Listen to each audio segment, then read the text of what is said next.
everyone, this is David. Welcome back behind the velvet rope. How is everybody doing? We are joined here today by the one and only Real Housewife of Miami, Miss Karent Sierra. How are you? Hello there. So happy to actually see you and speak to you. I'm doing great. How's everything going? Whoa, my laptop almost fell. Sorry about that, guys. That's okay. These are the things that happen when we go live. Oh, tell me about it. But just so much, and people are literally stressing. And I have had many cases in this past month and a half with broken down teeth. They literally broke their tooth that I had to take it out, extract it, and eventually we'll be putting an implant in. Because they've been grinding at night due to the stress because they're not relaxing. They're focusing so much on this pandemic and they're not just living. And that's the problem. So really? Like, I hate the term, you know, I was coining it and I was saying it also, the new normal. What's normal about it? There's no new normal and we just don't know what tomorrow is going to bring. So whether you're a dentist or just, you know, whatever profession you're in, there's so much uncertainty. And I think, you know, one thing I think has been wonderful coming out of this, and I hope everyone will agree, is that you realize what's really important. Not all the Gucci's and Pradas in your closet, nor all the money in your bank account will make a difference. The coronavirus is not prejudice. It will attack whoever. So when you realize, God, I was, you know, always trying to keep up with the Joneses, and I was always trying to have the latest purse and the latest product came out and the shoes and this, and I'm guilty of it just like everyone else. I'm not going to, Me too. You know, I'm not going to stand on a soapbox and pretend I'm not. Yes, we all like nice things and that's why we work. But I think we were over focusing on trying to keep up with the Joneses. I think the Housewife show just kind of, you have to feed into it. You know, it's kind of just part of the show.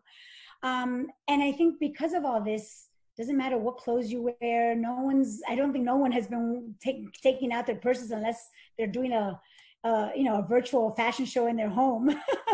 So you realize what's really important, and it's family and it's values and it's your health and doing things where maybe we had been avoiding or had not been doing in a while, which is just playing board games, talking to our family, actually laughing.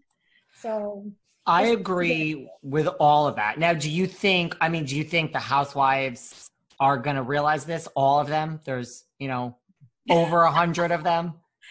I can definitely, I try to be the most eternal optimist. No, I don't think so. As much as of an optimistic person as I am, I'm also a realist. And I think that's what the show also brought to me is you can't see everything with rose-colored glasses because not everyone sees the same way that you do.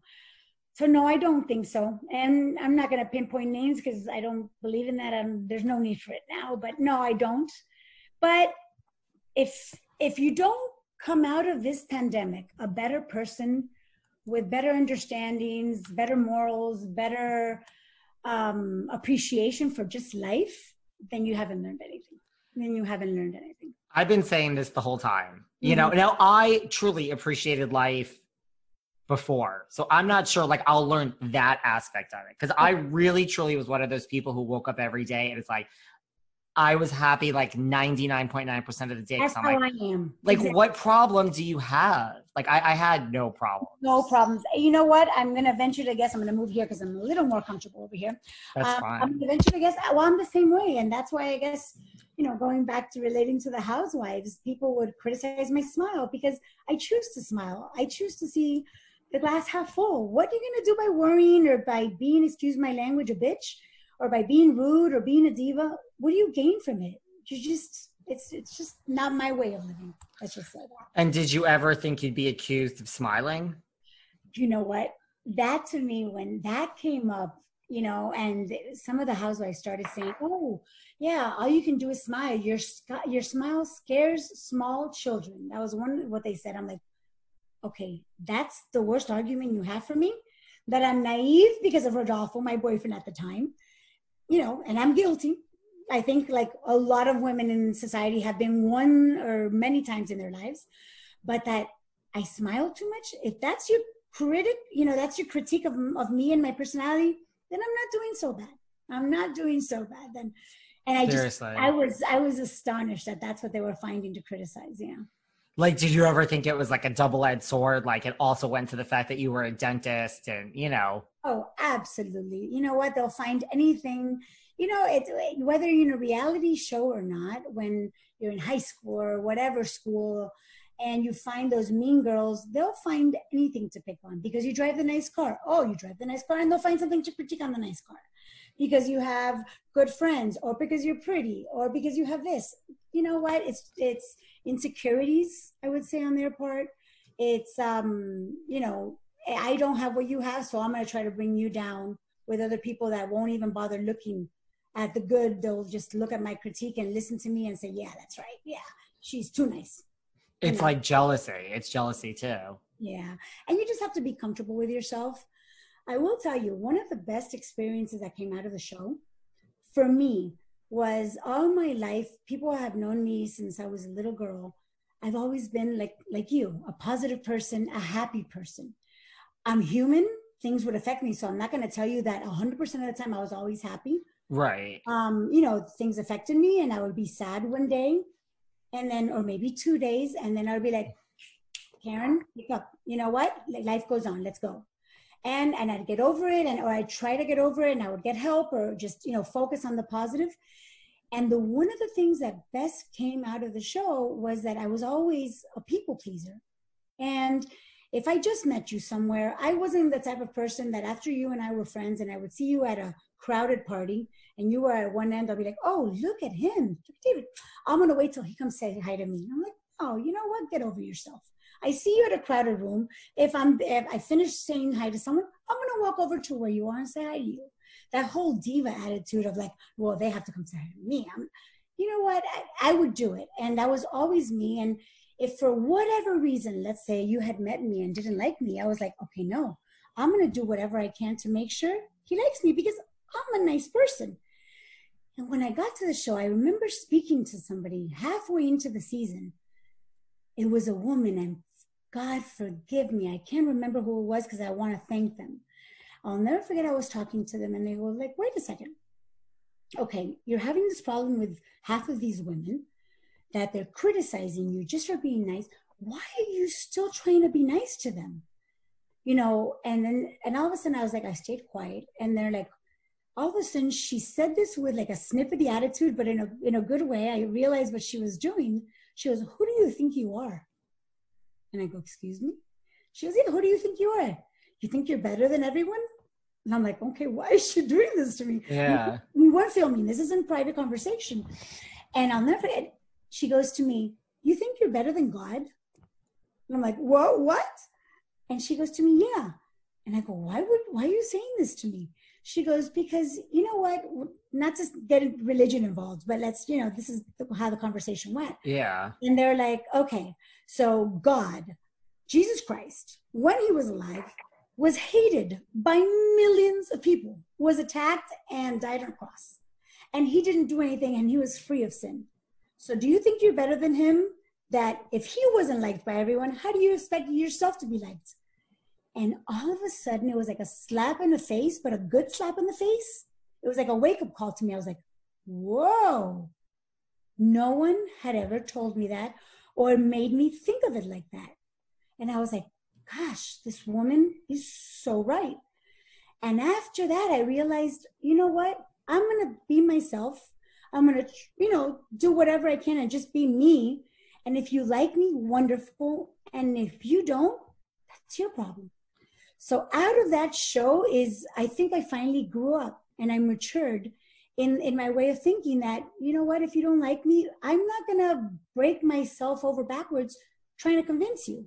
And so you live a lot happier than I thought I always lived. But no, I was always trying to be complacent and trying to get everyone to like me. And I'm like, no, there's people who are not going to like you just because you're you. Yeah. And that was one of the best lessons that a school will never teach you. It was a life lesson. And this woman saying this to you, you just kind of had like a light bulb moment. Oh my gosh, it was, and I will never forget that moment. I'm so sad to say I can't remember who told me that. And I've been racking my brain and I still can't remember. One day her name and face will pop into my head. but I'm eternally grateful because it was one of those literally life-changing moments. And like I said, it's a life lesson that you can't learn in school. You can't learn in books. You just have to live it. So that's true. I mean, it's very freeing when you're just like, I don't give a fuck if anyone likes me. It really is. It really is. It really is. And I just felt liberated. And after that show, I'm like, wow, I'm actually happier than I thought I always was. Yeah. I live my life. I try not to do harm. If I ever, do harm, because I'm not perfect, I will never always do it unintentionally. And if I do ever hurt you, please tell me and I'll apologize if it's something that I did that I didn't notice. But I'll never be, and I don't think I've ever been a mean girl, ever try to put somebody down just because. And I don't think I have ever done that. That's good. Yeah. I mean, did you watch the show during the first season, like when you weren't on it? I did because I had, acquaintances on the show. I knew people. So I did watch it. And I'll tell you, I would cringe. I would cringe. So much so that when my publicist at that time came up to me and said, hey, they're doing a casting, thinking of, revamping and renewing the Housewives show. Are you interested in doing it? And I'm like, you want me to do what? I literally said, you're crazy. And she was like, well, think about it. And then she pointed out a lot of positives that can come out of it.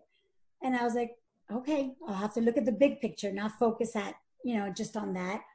And I was able to do it, thank God. But you just realize how, I hate to say this, I don't want to sound. You could say it. Yeah, but it's incredible how petty these and superficial and these women are, that all they care is about fame. And all they care about is bringing drama to the game where it didn't even exist to try to make themselves more famous. Because they're either married to gay men and their men don't pay attention to them, or they're married just for money and their husband is off with other women and they're bored, so they want their own fame. And they're like, they don't care if they're going to look horrible on TV. They'll just do whatever it is for fame, for acknowledgement, because they're not receiving it at their home or whatever the reason is. And it's sad. Who was married to a gay man? Oh, you know exactly who it was. I'm not going to mention it now. I mentioned it in interviews. And we're talking about Miami. Miami. Oh, yes. Oh, yeah. I would assume you're talking about Adriana. Well, rumors I never knew of, and rumors were said about her husband, but yeah, one of the other women, not to whatever, but yeah. Alexia, right? I need to Google this. Yeah. I'm not sure who. Okay, and who was married just for money? I'm going to let the past in the past. You don't want to talk about it. Well, because you know what? I let that go. I let the past be in the past. And, if they're comfortable with the life that they live, then that's the only thing that should matter to them. And that's what I do. And the whole thing about fame, I mean, well, Joanna, who I know you're friends with, just gave an interview and pretty much said the same thing. They asked her about what filming was like. I mean, she literally just talked to the Bravo Daily Dish within like the past week. And she was like, yeah, the show was great, but everyone, these girls, I mean, I don't think she was speaking of you, but she was like, everyone was fighting for camera time. Basically the same thing you said, like these women were hungry to be famous. Exactly. That's all they cared about. And it didn't matter that they looked bad and they portrayed themselves to be superficial and mean and thoughtless. They just wanted fame. And you know what?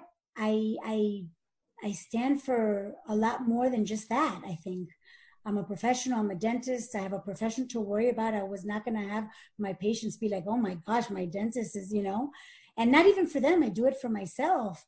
And I'm proud to have had a foundation for 12 years now. Lea Black has her foundation.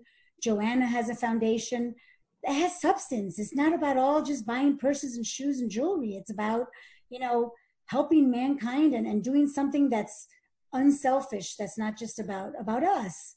So, like I said, it's just, if you can live with yourself and you're happy the way you live, then that's that's all that matters to you, you know, and that's fine.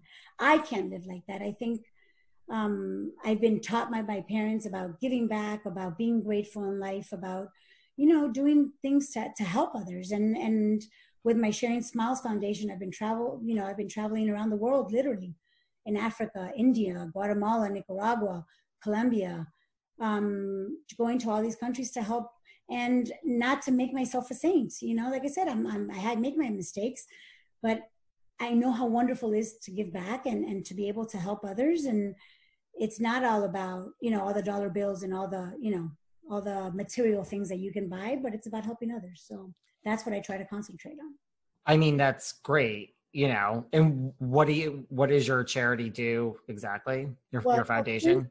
It's called Sharing Smiles Foundation. I founded it in 2009 and 2008 or 2009. And basically the whole premise of the foundation, the whole idea is to be able to offer free dentistry to underprivileged families. And what we started doing, it became a 501c3 immediately, which was wonderful, because whether people want to donate because they have to, because they have large companies and if not, Uncle Sam's going to take all these tax dollars, or they honestly want to donate from the bottom of their heart, whatever the reason, they get a tax benefit, which is wonderful. And we started expanding not just to dentistry, because when I fly to Kenya, for example, I've gone twice, or to India, that I've been there twice, all of the money raised doesn't go nothing to 1 cent to dentistry. I provide that donation, whether it's materials, my flight, everything else. But in India, for example, there's a caste system, and the caste system doesn't matter. You know, it all depends on where you were born or how you were born. And right. 2 blocks away from where you live in your hut, there is a well, and there's fresh water.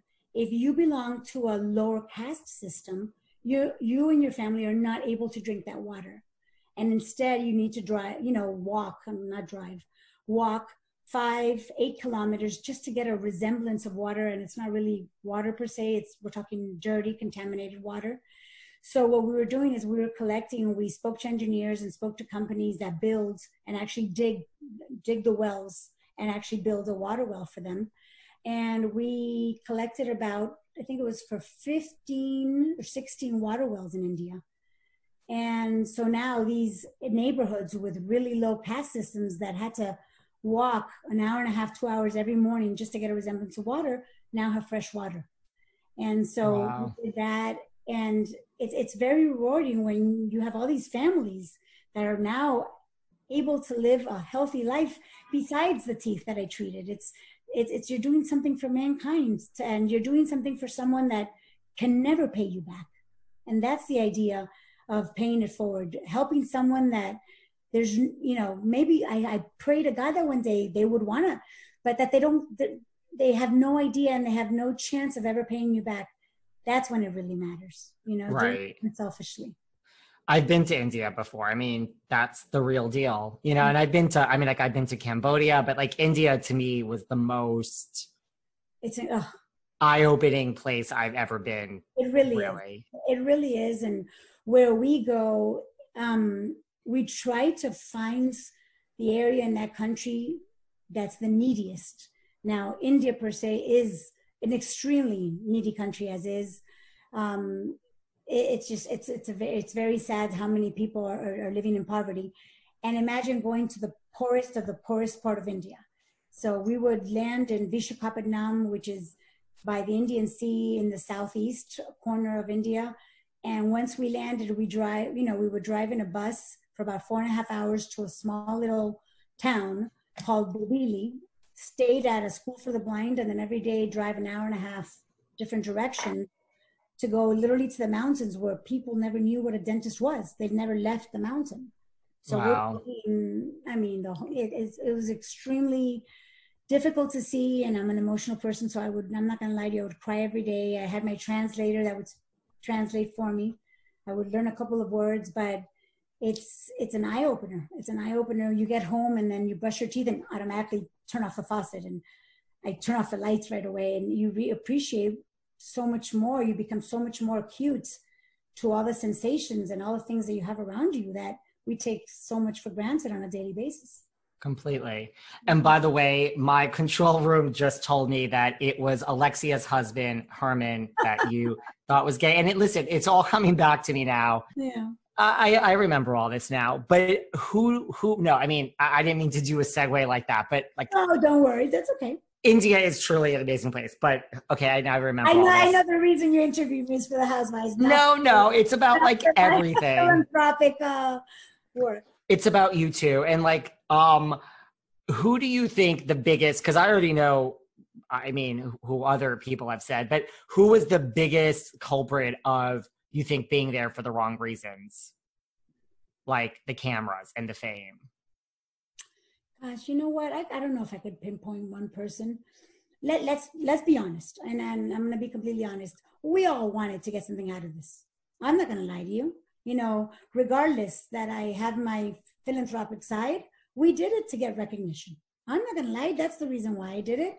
And it was explained to me, you know, what can come out of this and why the reason why people get involved, you know, the segues after post Housewives. Thanks to that, I was guest hosting in the doctor's show. So I was flying to LA back and forth and guest hosting there, and all the other opportunities that have arisen because of it. And I did it too. So I'm not going to pretend to be better than anyone. I agree. I did it for those reasons because that's the reason you do it. But if I had to pinpoint one person in general, you know what? I don't know if I could. I think more women to a more greater degree and others to a lesser degree. But at the same time, we all wanted, you know, something positive to come out of it regarding some type of fame or however you want to call it, or recognition per se. And what did you want to get out of it in particular? Well, that, you know, before I was a dentist, I was a model. I did beauty pageants. I did things on TV. I did Spanish soap opera. So I had already done things on TV, but usually in the Spanish market, not in the American market. So when the opportunity arose, I was like, well, you know, possibilities can be endless. And after the Housewives show ended, that I was flying back and forth to LA to film the doctor's TV show, I was like, wow, now I'm seeing the big picture. This is amazing. And I love the show. And the executive producer was super excited about having me on the show. And, you know, he had talked to me about the possibility of being a permanent host on the show. And when they went on hiatus, it was so heart-wrenching for me because at that moment, he got let go of the show. And I was like, I was so excited because they filmed only 2 days a week, Thursdays and Fridays, 3 shows on Thursday, 3 shows on Friday. So I could easily see my patients Monday through Wednesday, fly to LA. And there was also a reality star who was one of the hosts, which is Travis. Yeah. And he was on the picture. And he doesn't even live in LA. He lives in Colorado. So he flies in on Wednesday night, films exactly that, and takes the red eye back home on Friday. So I was like, how perfect is this? So I was so excited. But you know what? Everything happens for a reason. And they let go of the executive producer, who was an absolute sweetheart. I'm still friends to him to this day. I speak to him every once in a while, Andrew Scher. And he's back in New York now because he used to be actually an executive producer of The View years ago. And really nice guy. Now he's back in working in TV, but in New York. He's back in New York. So, you know, who knows what else can come out of it. So yeah, you never know what can come out of it. I never expected something like The Doctors. And there's been a couple of shows and projects in the works. I've been going back and forth also and doing segments on Access Hollywood in NBC. Oh, really? I was there in October, and I was actually supposed to be there mid-March, exactly the week that travel got completely shut down and everything, you know, the shows got shut down. So I was like, we even had the segment, everything was scheduled, and I was like, So as soon as everything comes back up in California, then I'll be flying and doing another segment. What segments do you do? Like dentistry? Beauty and dentistry. Yeah, because I have a full med spa. So we do everything from Botox, fillers, laser removal. So anything, you know, beauty and fashion segments, I do on different shows and different channels. Do you ever get called for like, who has bad Botox, who has bad plastic surgery? You know what? I don't, because like I said, I don't want to be pinpointing out. There's definitely opinions. People write to me and tell me about certain people, and I'm like, I listen. But you know what? It is what it is. Am I just being extra shady today? I mean, I'm not sure. But you know what? No, you're being realistic, and it is what it is. But I don't think that if they got the bad surgery, sometimes they don't see it themselves, or if they see it themselves, I'm sure they don't feel good about it. And I'm not going to make them feel worse than they do feel, or I'm not going to bring to light something that they maybe never realized, and then I don't want to be the one to bring it up. That makes sense. I am here to help, and that's kind of how I feel. Not to, like I said, not to portray myself to be the same Karen. I don't want to add fuel to a fire in that sense. Do you feel like you still get opportunities because you were on the Housewives, or is it really just because of your other stuff now? I do. I do think, even though, some time has passed since the Housewives, because I have been, I guess, semi-constant in TV, and whether it's the Spanish market or the American market, people still, are very attached to the Housewives. It doesn't matter how many years have passed or how many seasons have passed. There seems to be a constant attraction to the show, and the power of Bravo is amazing. I have a friend of mine who actually is in the new Indian show, Monica Vaswani, and she's a sweetheart. And, she always asked me for advice. I was like, oh my gosh, tell me about this. And so I helped her out. And Bravo has created this wonderful recipe for people to just have this either guilty pleasure and literally be faithful to the channel. And it's been amazing for that. Do you find like when the reunion aired, did you find like your Instagram was blowing up and you got more followers? You know what? I started getting more followers again, and it was incredible how I would start getting all these DMs on Instagram. I am not kidding you. I had about 150 DMs. I believe it. People talking to me about the other women, like how I just said before. And I'm like, I'm kind of like a psychiatrist. I'll hear them out, but I'm not going to acknowledge. I don't want to, make your own conclusions. And they're, and they were like, my God, blank, so-and-so was such a bitch. Can I say bitch? Yes, you could say anything you want. Intimate, okay. You could say worse than that if you'd like. Okay, because it's not TV per se. Okay. So, and they were like, oh my God, what is wrong with her? And after so-and-so came out and, and I knew so-and-so associated to that rumor, so I know it's true. And I'm like, and I would just listen to them. I became like a psychiatrist. And I'm like, thank you for your support. Thank you for being so sweet. Thank you for your compliment. And that's all I would say. Because I'm not going to add, I think we're all adults, and if you're not an adult, you can make your own conclusion to whatever you think. And there's still people that are not going to like me, and that's okay. I'm okay with that. Well, I mean, that's good. The main two people you really had the issues with on the show were Adriana and Alexia. Mm-hmm. Mm-hmm. And I mean, so what happened like after the show? Like, have you kept in touch with them? I mean, I know now you guys have all kind of spoken recently. Well, you know what? It's interesting to me because I went to one of them of Hot Living is a wonderful magazine. It's a very high-end magazine here. I'm very good friends with the publisher and with Kamal. And we go to this event, and of course they want to invite, the housewives, and of course they want to go. So I'm at this dinner, and coincidentally, it's assigned seating, this long, gorgeous table. And when I noticed, they all, of course, sat us all next to each other. And you know what? Grow up. Get over it. And you said horrible things about me. Did I mention things? Yeah, about your husband, about something? Sure, because I'm not going to stay quiet. And if many people, knew things, then, I'm going to defend myself back, So, but get over it. You did much worse than I did, or whatever level you want to call it off on. And I see them, I say hi, and I approached Alexia, I'll never forget. And I go, hi, Alexia, how are you? She was the rudest person I had ever seen. And I'm like, wow, I'm being nice to you. Like, turn the page. Life continues. have you learned nothing from what you lived in life, you know?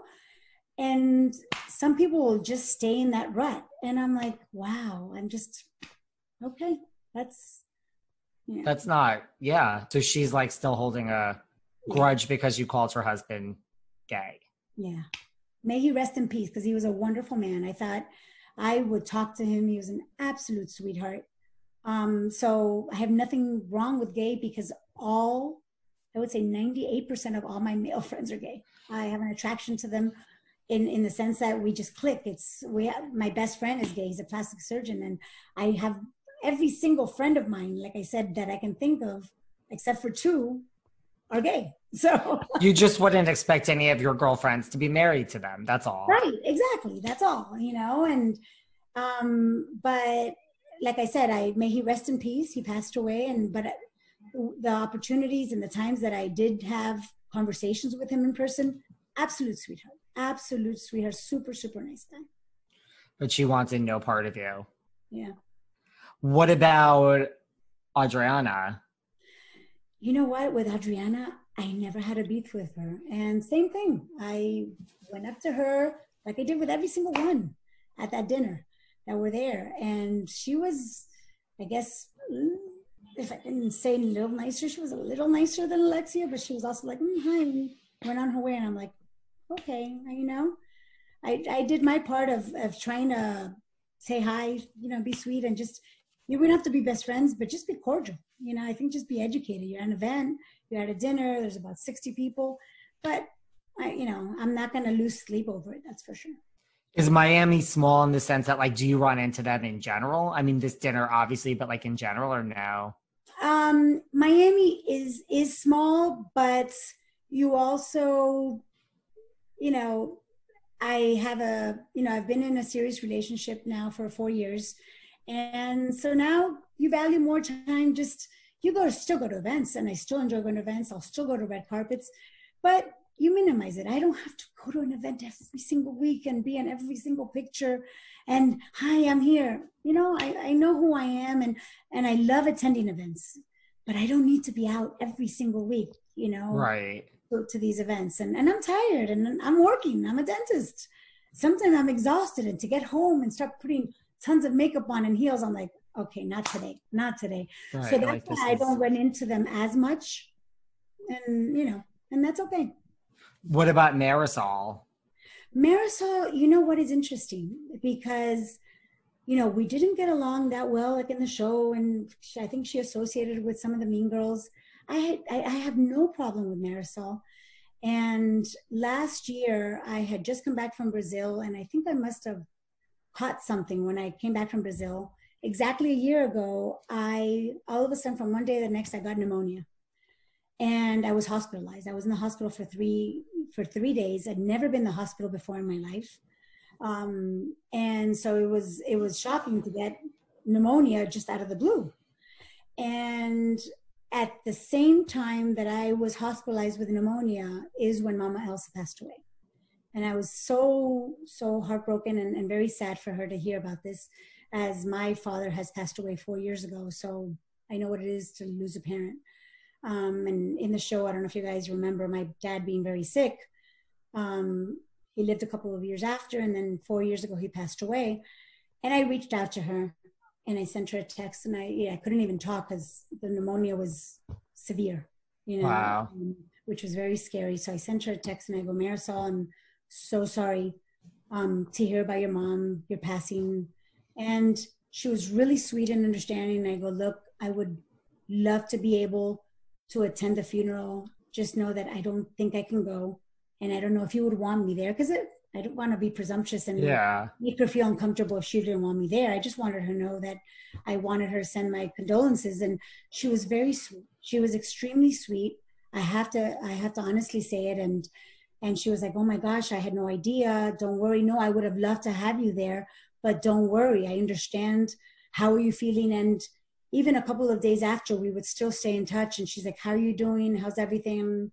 And we kept in touch. And I think that's a perfect example of how life goes on. And whether you're associated to other people that don't like me and you don't want to hang out, or whether you don't have to be best friends with everyone, and that's okay. And you don't need to go out with everyone, but you can be cordial and you can be nice. And honestly, that was an opportunity to see Marysol in a different light. And I have nothing against her, and I wish her the best. And if I see her again at an event, I will say, I will say hi to her. And after that, I think it was a turning point in our relationship, or, however you want to call it. And I want her to know that I'm here for her, like I am with everyone else. And if anyone wants to call and say, hey, let's turn the page and let's be friends now, I'm willing to do so. It's just, life goes on, and it's not about holding a grudge for the rest of your life. And that's kind of that makes sense. Is it really just Adriana and Alexia that kind of? I think so. And that's, I'm friends with Lea. I know that Lisa and Joanna had a hard falling out, in the reunion of season 3. Yeah. And it's a shame, because we were known as the Wolf Pack. I adore Lisa to death. I have seen her at different events. I adore Joanna to death. Like I said, I love them both, but I don't know if Lisa might have felt that that I needed to choose sides. And maybe she felt that I could not be biased, and I couldn't be a friend to her if I was still friends with Joanna. And I don't want to be able to choose, because if you haven't done anything to me, I need to stand on my own 2 feet. Totally. I love you both. I promise I'm not going to mention the other girl's name. Totally. But I can still be your friend and be a true friend to you while still liking the other one. So I feel, maybe I'm wrong, I don't know, but I feel that maybe she felt that. So she hasn't been the same, but I truly love her, and I'll send text to her when the birth of her both kids. But I feel that maybe that was the case, but I've never had a problem with Joanna, the same way I've never had a problem with Lisa. I adore them both, and I wish them the best. But I still keep in touch a lot with Joanna, to this day. Did Lisa get right back to you when you sent her the text about her kids? Like, did she ever get back? You know what? Yeah, she did respond. Thank you so much. Short and sweet, and not because I'm gonna take offense to that. It was short and sweet. Now she's a mom now. She's busy. There's other activities. Right, totally. On the kids now. So that's fine. I'm not gonna make it something bigger that it's not. And if one day we have a time on one-on-one, I want to let her know, look, I'm still your friend, and, I know that she suffered a lot with that confrontation that they had. And what the truth is, I don't know. I wasn't there. I was there, but I didn't witness anything. So. Right. Right. And you think maybe she just feels like you chose Joanna's side just because you're so close to Joanna, but you really didn't. And I told Joanna that. And I go, look, I'm friends with both of you. No one has done anything to me as far as both of you are concerned. So why would I have anything against you guys? So, yeah. That makes sense. What about Lea? I've never had a qualm. I know in the show she would find, and sometimes like in the excerpts or in the parts that they would film her, and she's like, and she would make some dumb, silly comments. You know what? It's just, sometimes it's show, sometimes it's TV, and sometimes she's trying to be funny. Since then, we've stayed in touch, and I have no problems with her. I think sometimes, and I think myself, I think you feel that sometimes when you're on the Housewives show and you're filming, you're like, oh my God, I have to bring my A game. And you really don't, just be yourself. You feel like, okay, I have to over dramatize. I don't know. Like dramatize. Yeah. I don't know. I'm like, wait a second. Now I'm like second guessing it. Do you have to? Dramatize. Okay, so I'm not the only one. Good. I know I sound really dumb right now. I mean, well, no. So imagine how I feel. I mean, I'm not a brain for everything, so I'm like, well, you have to step it up a notch. Yeah. As far as drama is concerned, because it's a reality show, and I know people want that, but you don't. Just be yourself, and sometimes you would find yourself on the show. I'm like, hey, what do I sell? What do I say to sound crazier? Or more mean, or something. And you know what? If the producers cast you, it's for a reason. And you bring something to the table. It's not a Biggest Loser game that there's going to be one winner. We're all principals on the show. We're all going to have equal airtime. So be it. And that's kind of how I felt.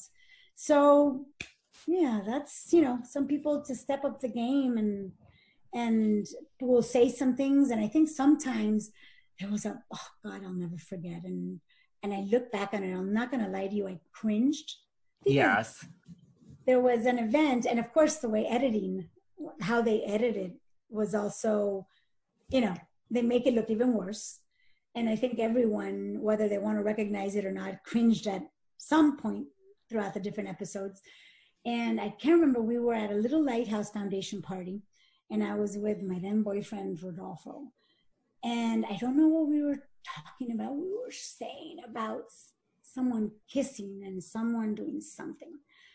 And oh my gosh, the only part that they filmed, or they filmed everything, but the only part that aired was a part that we were ridiculing or saying something about people kissing and about a tongue kissing or something. And we were funny. We were just being ourselves, not to act up for camera, just because we were acting out something. And I, God, for the life of me, can't remember. It's been too long. And we kiss each other by sticking each other's tongue out. And we like two little lizards give each other a kiss by tongue, like tongues touching. And that's the only part they put in. I wanted to die when that CD that they sent us, the DVD, they sent us a week ahead. Yeah. So, right, the movie. I wanted to, like, I felt like it was horrible. I felt like an ostrich. I was like, find a hole. Can I please bury my head in the hole? I was like, oh my gosh, I felt like if I didn't know myself, I wouldn't like myself. I looked so obnoxious, and I go, oh my God, is that me? Just based on the edit. Oh my God, yes, it was horrible. It was horrible. And I'm like, oh my God, it was just, I cringed. I'm not going to lie to you. I think that week I wrote my blog, and I don't think I ever went out that week. It was just, there was a couple of times I was like, oh. So do you do things and that filming, and then when they filmed that, it was horrible. It was horrible. Did it get exhausting though? Like when some of the girls like were trying to like be overly dramatic or play up for the camera or fight for camera time? It did. And like, you know, I'll remember one episode that I completely remember. And it was an event. It was Alexia and Herman's event. And this, I can say, we're at the event, and I had personally spoken to Herman Echevarria, her ex-husband, or was going to be future ex-husband. He had personally invited me to this event, and they would have a party to, to launch that month's magazine. Yeah. So I had personally spoken to him, and he had invited me to come to the event. And then he goes, Karent, I'm going to send you an email so you can RSVP. To Herman, thank you. Yes, I'll be happy to go. I RSVP'd also via email.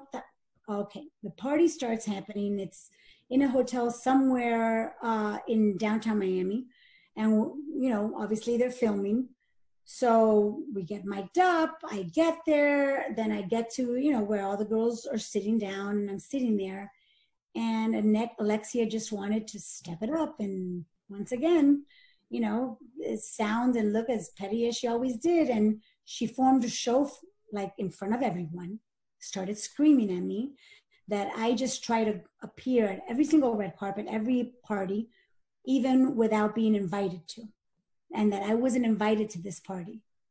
And I looked at her, and she obviously really believed that I wasn't invited, that I just wanted camera time or just to show up. Yeah. And I go, Alexia, what are you talking about? Your husband personally invited me. So that must have come as a shock to her. Yeah. And I go, and I have emails to prove it. I have the invitation from Herman that he invited me. So she kind of had to have her tail between her legs because, of course she wasn't going to show it while she's still filming. She's like, you're lying, this and that, whatever. And I didn't want to give her the satisfaction of crying. I was so frustrated because there was a perfect example of like, what have I done to you? Because at this point, nothing has come up, of anything else. And I'm like, what have I done to you? Why do you just want to literally try to bring your A game to come out as the meanest person on the show for no reason? And I'll never forget, and I was not going to give her the satisfaction of crying on the show. I was like, Karen, I would talk to myself, I'm like, Karen, hold back your tears, because anything is valid while you're mic'd and while you're being filmed. It's all fair game. Even if you've walked away from the cameras and you walk to the bathroom to cry, if your mic is on and the game, and that's what you sign on for. And I go, Karen, hold on. And I'm a very sentimental person. I said, Karen, hold on, bite your tongue, bite your tongue, bite your tongue. I said, okay, guys, I'm done. I'm leaving. I took my mic off, got my valet ticket, asked for my car, got in the car. And I'm not going to lie to you, the moment I drove off, I just bawled. I got in my car and I had to stop a block away because I couldn't see. I'm not going to lie to you. I think about it, I get sentimental. I cried for about 30 minutes because I couldn't believe how, see, I'm a sentimental person, how mean somebody can be just for airtime. It was so frustrating to me. And I think soon after is when I spoke to that woman, God bless her soul, whoever she is. And she made that realization to me because I couldn't believe how mean they were for no reason. Just to make me look bad. Like if I was, trying to get invited or tried to show up at every party. Right. And I just couldn't believe, how some people will stoop so low for them. And I cried. I literally cried for 30 minutes in the street of downtown Miami, which isn't the safest area. Just cried. And I just couldn't believe it. And I'm like, and I calmed myself down, called my mom, drove home and cried for about 2 hours after that. Cause I was the audacity of some people, but yeah. Who was meaner of the mean girls, Alexia or Adrienne? Oh, really? Yeah. Hands down. Alexia. No argument. Yeah. Yeah. And Adriana was one of the mean girls, but not as mean.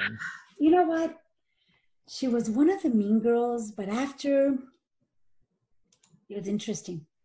After we filmed one episode at Thomas Kramer's house, and who was my patient, and things got heated up at Thomas Kramer's house, and I felt really bad at the end of the day for Amma Quincoces, because Thomas was very rude to her, even though it was his house, and you know what, respect his house, but I'm not defending anyone in that episode. But Anna stood up for herself as well she should, because I'm not standing up for anything that Thomas Kramer would do or say sometimes.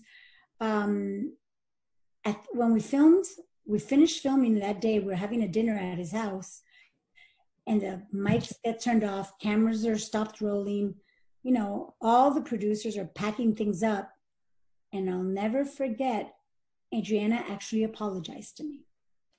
And she goes to me, and I don't know if, you know what, I'm not talking to Bravo, I'm talking to you. So I can say this now. She said, hey, I'm sorry, this and that. I remember she apologized, very sweet.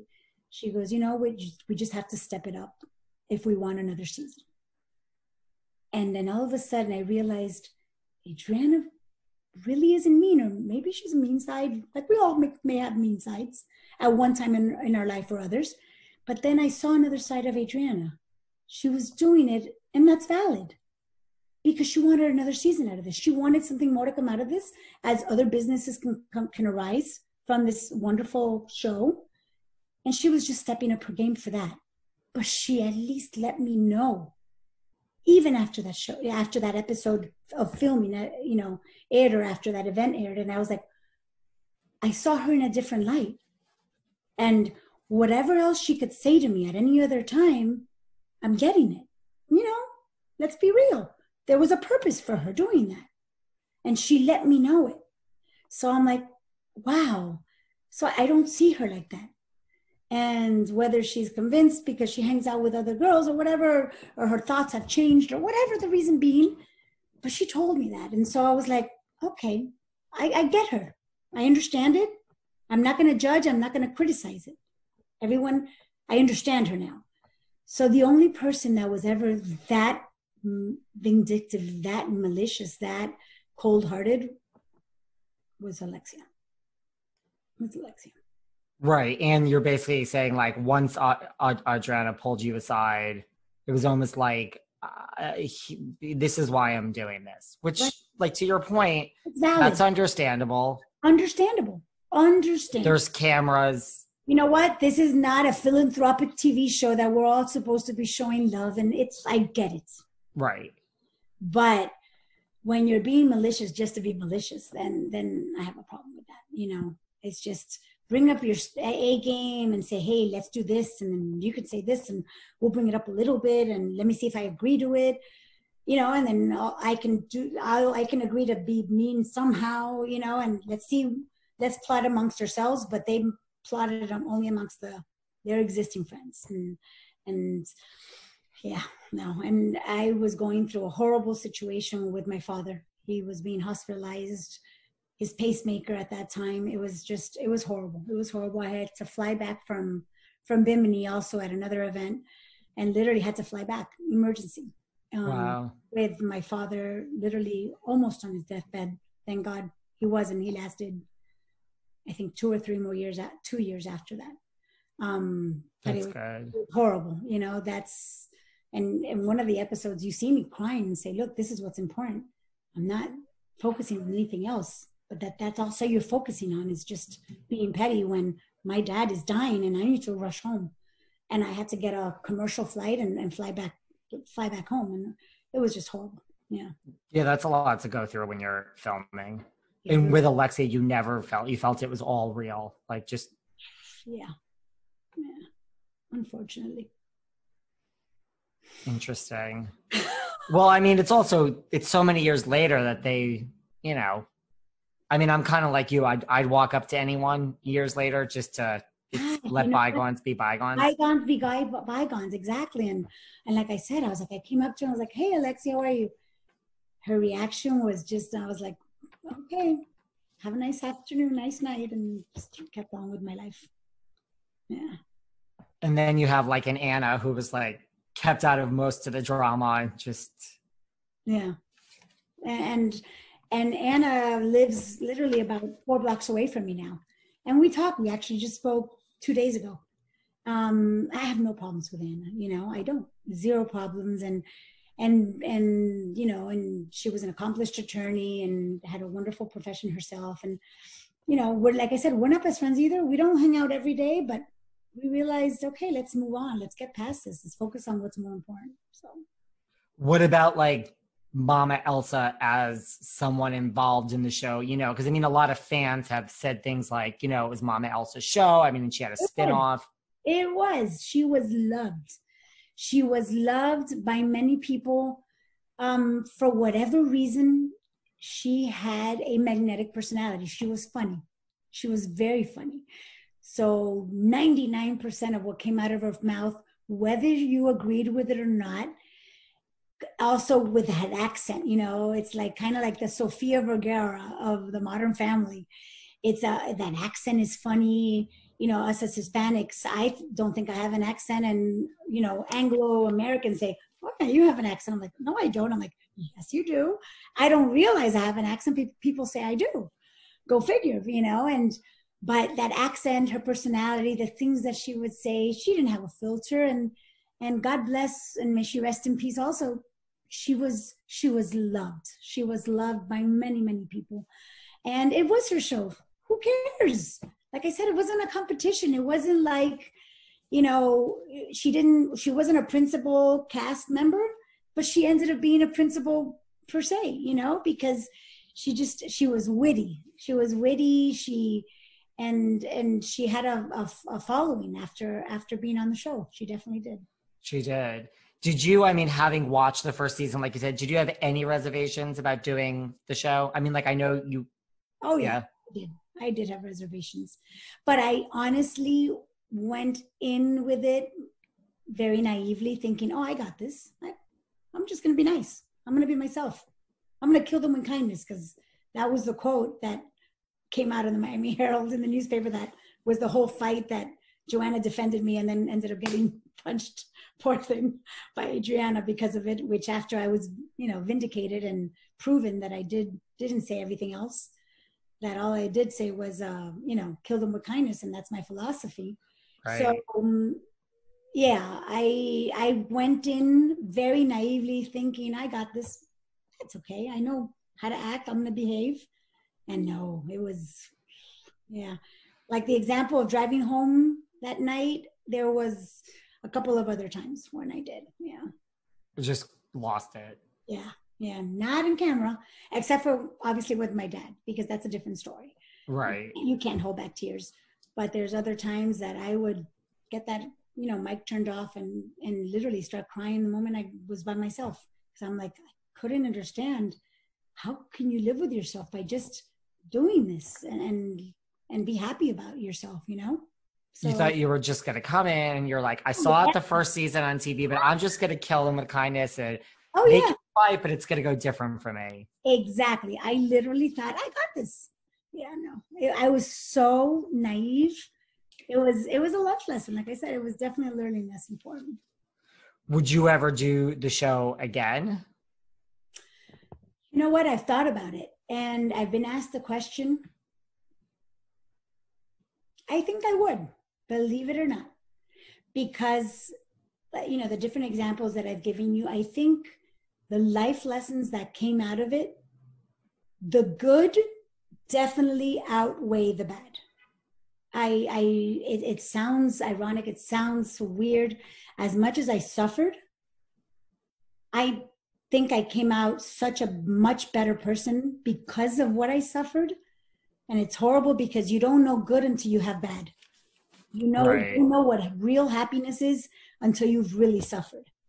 And you appreciate the good so much more. And it was such a difficult filming, but I think I would. I think even still trying not to be naive anymore and understanding that some bad can come out of it that I can't even imagine or fathom. Yes, because of how much I learned from being on the show, how much I matured, how much I grew up, how much I learned, about myself as a person, even knowing full well that tears may come. Absolutely. See, like in a way you're in the same position because you think there might be some bad, but you're just going to go in and be nice again. Right. But like, let's face it. So Anna would not do the show again. We've sat down with her. Okay. Joanna is not going to do the show again. Well, what do I know? I think anything's possible, but this is what they say. Mm-hmm. So you would be basically thrown in with like Lisa, Adriana, Alexia, and Marysol. This would be the cast. Talk about a glutton for punishment, huh? And I assume Lea would probably do the show if I had to take a guess. I would. If I were a guessing or a betting woman, she would. She would do it. I would think that Joanna would not and Anna would not. That's my prediction. I agree. So you'd be thrown in with all the others. So it's call me foolish, call me just like a glutton for punishment, just looking. But you know what? It's like I said, if I come out of it learning as much and becoming a better person, I'm going to humbly say that, coming out a better person because of it. Then yeah, it's life lessons that no textbook or university will ever teach you. So, Why do you think the show didn't succeed? You know what's interesting? I don't know, because to this day, I have so many followers and fans. Like, I don't want to say fans because it sounds like so, but they're fans. They're followers of the show. They're lovers of our reality show, that to this day are like, oh my God, Karent, you were the nicest, you were the sweetest. Oh, I loved you on the show. Oh my gosh, bravo, please bring it back, please bring it back. Or whether it's, people that didn't like me and still will make comments on our Instagrams, love the show, bravo, Andy, please bring it back. I don't understand why, because so many people, and I think in Miami, loved the show. Maybe because it was Miami and they felt, more connected to it. But people from all over the world, I've run into people that, knew me and recognized me in Scotland and Germany, like all over the world. I'm like, you know who I am? Like, wow, it was just amazing. And they're like, we love the show. It's our guilty pleasure. And it was great. And, you know, you were one of the women that finally I could have my daughter watch the show with me and show them that not all the women have to be catty, and you're a professional and you can be nice and sweet and stand up for yourself. And I don't know if it was just not enough drama, you know, because of course that's what it's based out of. It's, you know, bringing it to the table, and let's flip tables and let's scratch out our, you know, nails out and pull out the weaves and all the craziness, which is a guilty pleasure. And there's many people that will admit it, and there's some that won't admit that they love it. But let's be real. We all enjoy a little catfight from now, you know, from a little bit. Yeah. Did you watch Bravo before you were on it? I did watch it. Did you meet anyone then, like at that time, like who were you just like, oh my God, I'm dying to meet, you know, Jill Zarin or Bethany Frankel or somebody? It doesn't even have to be a housewife. I actually became friends with Heather from New York through an event that we had. They flew us out to to Orlando.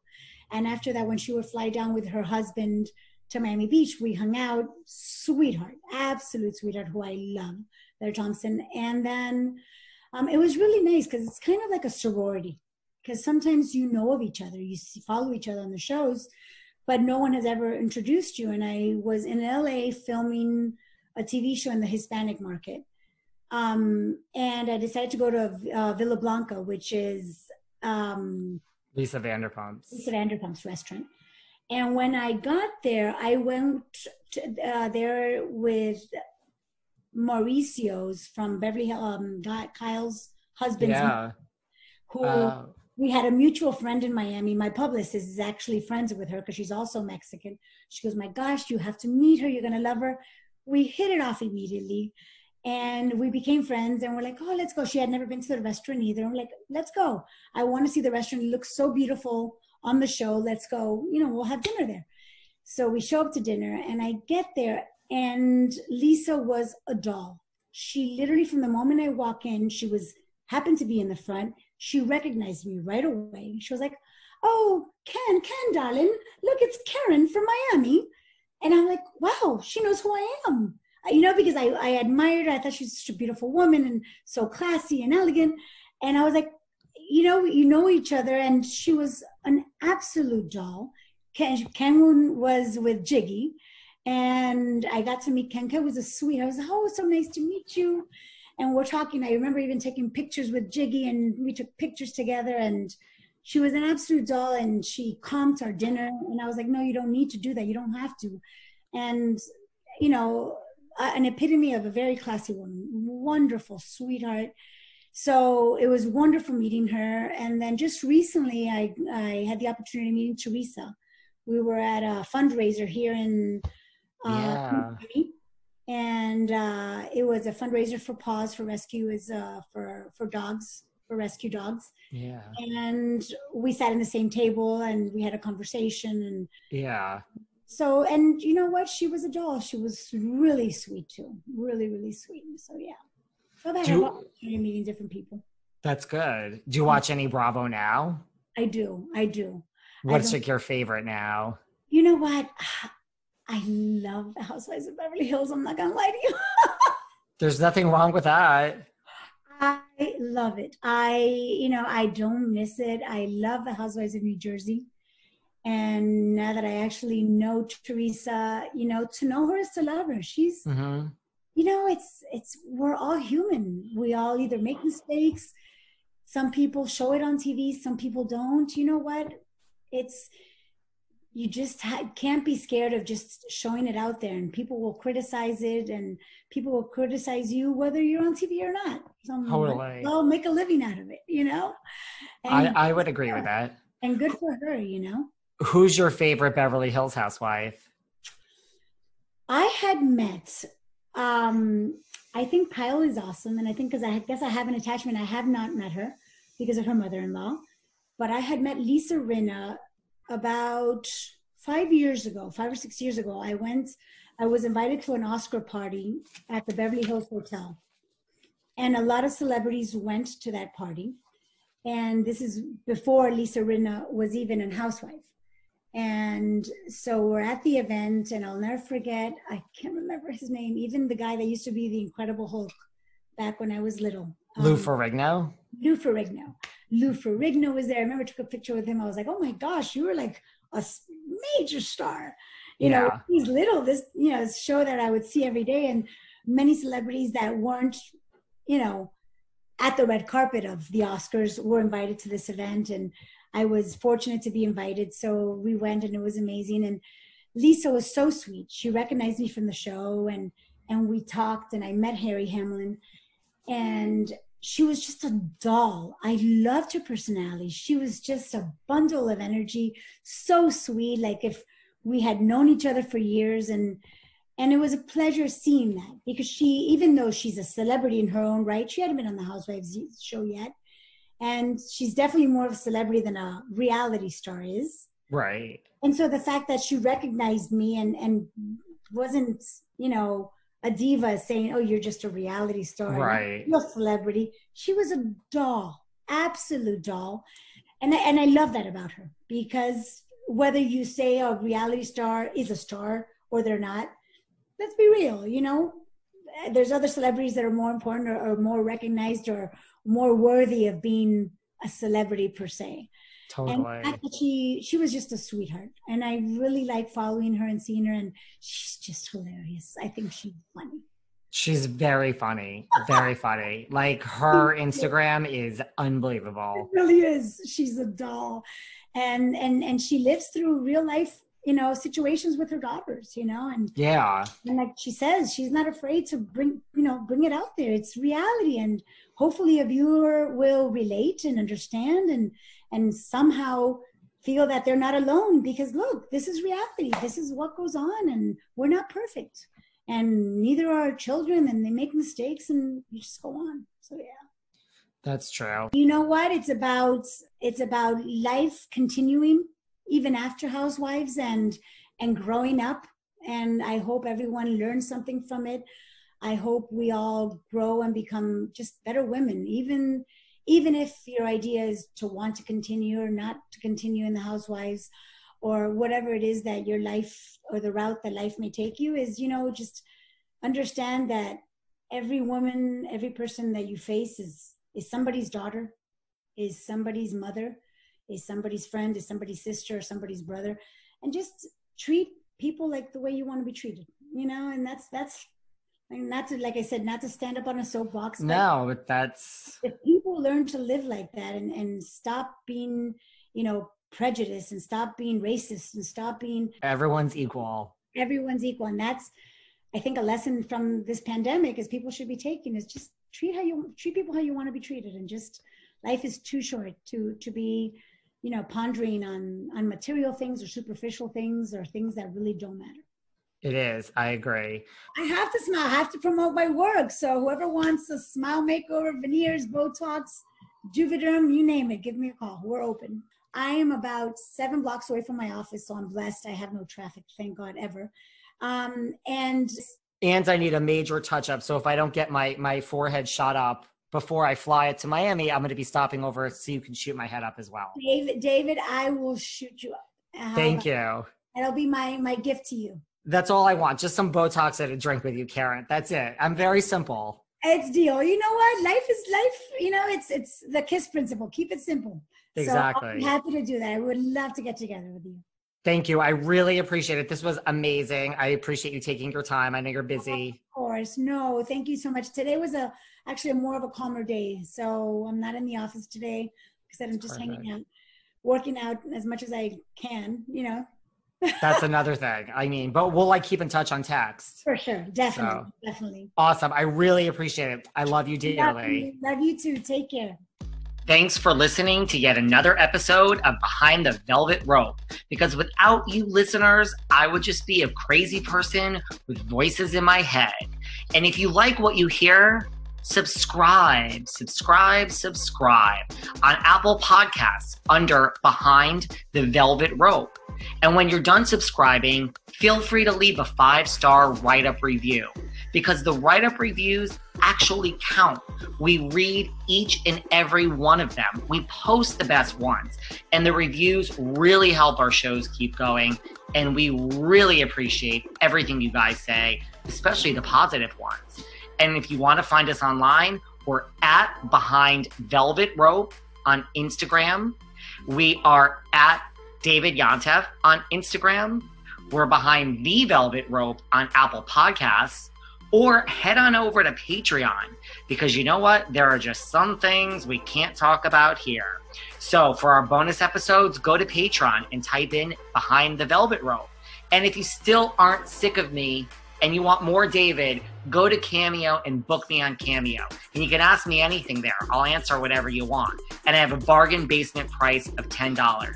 Thank you guys. See you soon.